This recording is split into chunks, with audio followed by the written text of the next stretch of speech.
Welcome to study bus channel. நாளை கழிச்சு நடக்க போகிற ஸ்பெஷல் டெட் எக்ஸாம் யாரெல்லாம் எழுத போகிறீங்களோ அவங்க எல்லாத்துக்குமே என்னுடைய அட்வான்ஸ் வாழ்த்துக்கள். எக்ஸாம் நல்லா எழுதுங்க. அது மட்டும் இல்லை, நம்ம சேனலில் வந்து பார்த்திங்கன்னா டெட் எக்ஸாமுக்கான நிறைய நோட்ஸ் அப்லோட் பண்ணியிருக்கிறோம்.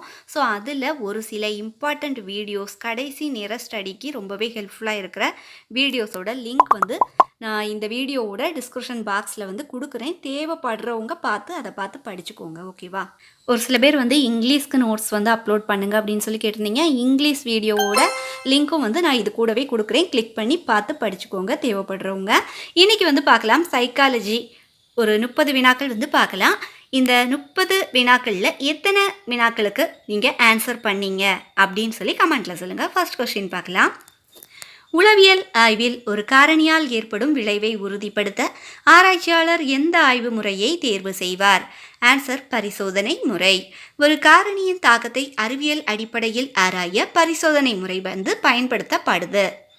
அடுத்த கொஸ்டின், உறக்கத்தின் அளவு கற்றல் திறனில் மாற்றத்தை ஏற்படுத்துகிறதா என்பதை 2 மாணவர் குழுக்களை ஒப்பிட்டு அறிய எந்த முறை பொருத்தமானது? ஆன்சர் வந்து கட்டுப்படுத்தப்பட்ட உற்றுநோக்கல் முறை. அதாவது ஒரே ஒரு காரணியை மட்டும் மாற்றி ஒப்பீடு செய்வதால் நம்பகமான முடிவு கிடைக்கும்.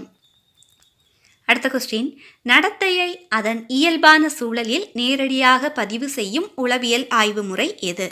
ஆன்சர் வந்து உற்றுநோக்கல் முறை. எந்த கருவியும் இல்லாமல் நடத்தையை கவனித்து தகவல் சேகரிக்கும் முறையா இது இருக்குது. அடுத்தது பாருங்க, அறிவியல் அடிப்படையில் மனித நடத்தையை ஆராய அதிகம் பயன்படுத்தப்படும் ஆய்வு முறை எது? ஆன்சர் வந்து பரிசோதனை முறை. காரணம் மற்றும் விளைவின் தொடர்பை துல்லியமாக அறிய இது உதவுது. அடுத்த கொஸ்டின் பார்க்கலாம். மாணவர்களின் கல்வி முன்னேற்றத்தை அளவிட பயன்படும் முக்கிய நடைமுறை எது? ஆன்சர் வந்து மதிப்பீட்டு முறை. கற்றல் அடைவு மற்றும் திறனை மதிப்பிட இந்த முறை பயன்படுகிறது. அடுத்த கொஸ்டின், உளவியல் என்ற சொல்லில் இடம்பெறும் சைச்சி என்ற கிரேக்க சொல் எதை குறிக்கிறது? ஆன்சர் உயிர். சைச் என்பது உயிர் அல்லது ஆன்மா என்ற பொருளை கொண்டது. அடுத்த கொஸ்டின், பிறரின் நடத்தையை இயல்பாக புரிந்து கொள்ள அதிகம் பயன்படும் உளவியல் ஆய்வு முறை எது? ஆன்சர் உற்றுநோக்கல் முறை. நடத்தையை நேரடியாக கவனிப்பதே இதன் அடிப்படையா இருக்குது. அடுத்த கொஸ்டின், நுண்ணறிவுக்கும் கல்வி அடைவுக்கும் இடையேயான தொடர்பை கண்டறிய ஏற்ற ஆய்வு முறை எது? ஆன்சர் பரிசோதனை முறை. மாறிகளின் தாக்கத்தை அறிவியல் முறையில் ஆராய இது உதவியா இருக்குது. அடுத்த கொஸ்டின், கல்வி உளவியலின் பிரபலமான வரையறையை வழங்கிய அறிஞர்கள் யாரெல்லாம்? ஆன்சர் ஏ குரோ மற்றும் சி.டி. க்ரோ. கல்வி உளவியல் குறித்து குறிப்பிடத்தக்க வரையறையை வழங்கியவர்கள் தான் இவங்கெல்லாம். அடுத்த கொஸ்டின், லோகோஸ் என்ற சொல்லின் பொருள் என்ன? ஆன்சர் மருத்துவத்தை குறிக்கும் சொல். இது அறிவியல் சார்ந்த ஆய்வு என்ற கருத்தை குறிக்கிறது. அடுத்த கொஸ்டின், தினசரி நிகழ்வுகளை பதிவு செய்து நடத்தையை ஆய்வு செய்யும் முறை எந்த வகையை சேர்ந்தது? ஆன்சர் உற்றுநோக்கல் முறை. வாழ்க்கை சம்பவங்களை நேரடியாக பதிவு செய்வதால் இது உற்றுநோக்கல் முறையில் அடங்குது. அடுத்த கொஸ்டின் பார்க்கலாம். உற்றுநோக்கல் முறையில் இடம்பெறும் முக்கிய நிலைகளின் எண்ணிக்கை எவ்வளவு? ஆன்சர் வந்து 3. அதாவது திட்டமிடல், உற்றுநோக்கல், பதிவு செய்தல் ஆகிய 3 நிலைகள் இங்க இருக்குது. அடுத்த கொஸ்டின் பார்க்கலாம்.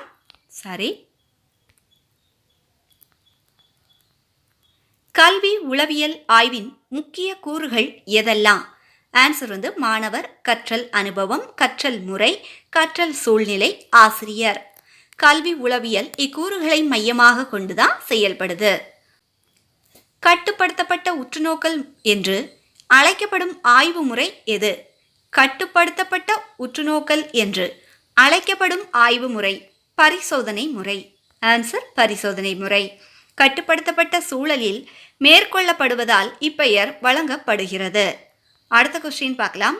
பிறந்தவுடன் குழந்தையால் சுயமாக நடக்க இயலாததற்கான காரணம் என்ன? ஆன்சர் முதிர்ச்சி இல்லாமை. உடல் மற்றும் நரம்பு மண்டலம் முழுமையாக வளர்ச்சி பெறாததால் நடக்க முடியாது. நெக்ஸ்ட் கொஸ்டின், மொழித்திறனை மதிப்பிடும் சோதனை எந்த வகையை சேர்ந்தது? ஆன்சர் வந்து நுண்ணறிவு சோதனை. மொழித்திறன் நுண்ணறிவின் முக்கிய அங்கமாக இருக்குது. அடுத்த கொஸ்டின் பார்க்கலாம். உளவியல் அறிவியல் முதன்மையாக எதை ஆராய்கிறது? ஆன்சர் நடத்தை. மனிதர் மற்றும் உயிரினங்களின் நடத்தையை அறிவியல் முறையில் ஆய்வு செய்கிறது. அடுத்த கொஸ்டின், growth என்பது எதை குறிக்கிறது? உடல் வளர்ச்சியை குறிக்குது. அதாவது உயரம், எடை மற்றும் உடல் அளவுகளில் ஏற்படும் அதிகரிப்பை குறிக்கிறது. அடுத்த கொஸ்டின் பார்க்கலாம். நுண்ணறிவு சோதனைகளின் முன்னோடியாக அறியப்படுபவர் யார்? Answer Albert பீனே. நுண்ணறிவு அளவீட்டில் முக்கிய பங்களிப்பு செய்தவர் இவர். அடுத்த கொஸ்டின், ஒரு செயலில் முழு கவனம் செலுத்துவதற்கு முக்கிய காரணியாக இருப்பது எது? ஆன்சர் ஆர்வம். ஆர்வம் அதிகரிக்கும் போது கவனமும் அதிகரிக்கும். அடுத்த கொஸ்டின், நினைவாற்றல் மற்றும் மறதி குறித்து முக்கிய ஆய்வுகளை மேற்கொண்டவர் யார்? ஆன்சர் எப்பிங்காஸ். மறதி வளைவு தொடர்பான ஆய்வுகளுக்காக புகழ் பெற்றவர் தான் யாரு? இந்த எப்பிங்காஸ். அடுத்த கொஸ்டின் பார்க்கலாம். தன்னை மற்றவர்களிடம் இருந்து தனித்த நபராக குழந்தை உணரத் தொடங்கும் பருவம் எது? ஆன்சர் 1 வயதில். அதாவது இந்த வயதில் குழந்தைக்கு நான் என்ற தனித்தன்மை உணர்வு உருவாக தொடங்குது. அடுத்த கொஸ்டின் பார்க்கலாம். வெளிப்புற உலகிலிருந்து பெறப்படும் தூண்டுதல்களை உணர்ந்து துலங்களை உருவாக்குவதில் முக்கிய பங்கு வகிப்பது எது? ஆன்சர் புலன் உறுப்புகள். கண், காது, மூக்கு, நாக்கு மற்றும் தோல் போன்ற புலன் உறுப்புகள் தூண்டுதல்களை பெற்று துலங்கள் ஏற்பட வழிவகுக்கின்றன. அடுத்த கொஸ்டின், கற்பித்தல் செயல்முறையை பயனுள்ளதாக தொடங்க ஆசிரியர் முதலில் மேற்கொள்ள வேண்டிய நிலை எது? ஆன்சர் ஆயத்தம். புதிய பாடத்திற்கு மாணவர்களை மனதளவில் தயார்படுத்தும் நிலையே ஆயத்தம் அப்படின்னு சொல்றாங்க. அடுத்த கொஸ்டின், ஒருவரின் தனித்துவமான சிந்தனை, உணர்வு மற்றும் நடத்தை ஆகியவற்றின் ஒருங்கிணைந்த வெளிப்பாடு எவ்வாறு அழைக்கப்படுது? ஆன்சர் ஆளுமை. ஒருவரை மற்றவர்களிடமிருந்து வேறுபடுத்தி காட்டும் தனித்தன்மைகளின் தொகுப்பே ஆளுமை அப்படின்னு சொல்லப்படுது. அடுத்த கொஸ்டின், வகுப்பறை கற்றலை ஆர்வமூட்டுவதில் மிகச்சிறந்த ஊக்க காரணியாக கருதப்படுவது எது? ஆன்சர் ஆசிரியர் மாணவர் உறவு. அதாவது நல்ல உறவு மாணவர்களின் ஈடுபாடு, நம்பிக்கை மற்றும் கற்றல் ஆர்வத்தை அதிகரிக்குது. அடுத்த கொஸ்டின், மிக உயர்ந்த நுண்ணறிவு திறன் கொண்ட மேதைகளின் நுண்ணறிவு ஈவு எந்த வரம்பில் காணப்படுது? ஆன்சர் 140 முதல் 169 வரை. அதாவது 140 முதல் 169 வரை ஐக்கியூ பெற்றவர்கள் மேதைகள். அதாவது அவங்கள ஜீனியஸ் என வகைப்படுத்தப்படுகின்றனர். அடுத்த கொஸ்டின் பாருங்க. எல்லைக்கோட்டிற்கு உட்பட்ட நுண்ணறிவு, அதாவது இந்த பார்டர் லைன் இன்டெலிஜென்ஸ் அப்படின்னு சொல்லுவாங்க இல்லையா, அவங்களோட வரம்பு எது அப்படின்னு கேட்டிருக்காங்க. அதாவது படிக்காதவங்களோட வரம்பு எவ்வளவு அப்படின்னு சொல்லி கேட்டிருக்காங்க. ஆன்சர் 70 முதல் 79. 70 முதல் 79 வரை இந்த ஐக்கியூ கொண்டவர்கள் எல்லைக்கோட்டு நுண்ணறிவு பிரிவில் வகைப்படுத்தப்படுகின்றனர். அடுத்த கொஸ்டின் பார்க்கலாம். கல்வி செயல்பாடுகள் குழந்தையின் இயல்பான வளர்ச்சியை மையமாக கொண்டிருக்க வேண்டும் என்று வலியுறுத்திய கல்வியாளர் யார்? ஆன்சர் ரூசோ. குழந்தையின் இயற்கையான வளர்ச்சிக்கும் அனுபவ கற்றலுக்கும் முக்கியத்துவம் அளித்தவர் யாரு? ரூசோ. அவரே குழந்தை மைய கல்விக் கொள்கையின் முன்னோடியா கருதப்படுறாரு. அடுத்த கொஸ்டின், லாஸ்ட் கொஸ்டின்.